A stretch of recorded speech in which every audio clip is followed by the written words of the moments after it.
beautiful hymn. The woman who wrote it was like those of the shelter. Through tragic circumstances, she lost her husband and was left without any support for herself and her daughter. She opened her door one day to find food and money on her doorstep. That same day, she sat down and wrote this hymn. She and her daughter later became missionaries and went all around the world to tell people of God's love.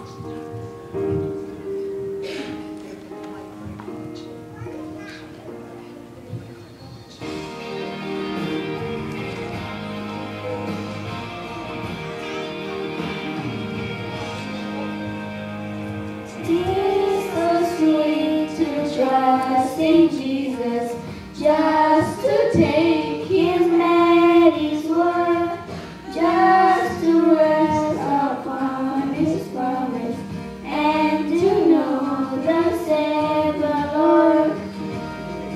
Jesus, how I trust him, how I prove him more and more. No, hand the back.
It's been a wonderful evening, and we have one more song for you.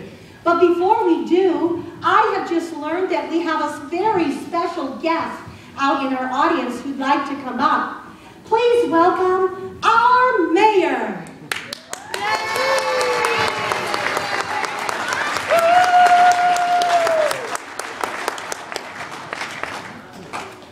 Thank you, Pastor Sue. Thank you, kids. That was wonderful. Thanks to all of you being here. Tonight was terrific. You know, I hadn't planned on being here tonight, but my niece sings in the choir, and she said that I needed to be here. I was deeply touched by what you said. I was impressed by your commitment, your compassion, and your confidence. So, I've decided to call a meeting with the City Council, and we will find a way to keep the shelter open. Did you hear that? The mayor's gonna keep the city. And one day, God may even give you ways to change the world. He could use you to bring supplies to the poor, or build an orphanage for the lost. Or maybe even speak to nations. Pastor Sue, now I know what it means to live out loud. What's that, Lily? The Bible says we are all like a city. Matthew 5:14 says, we are the light of the world, a city on a hill that can't be hidden. God doesn't want us to hide or be quiet. He made us to shine. I think that's right. All right.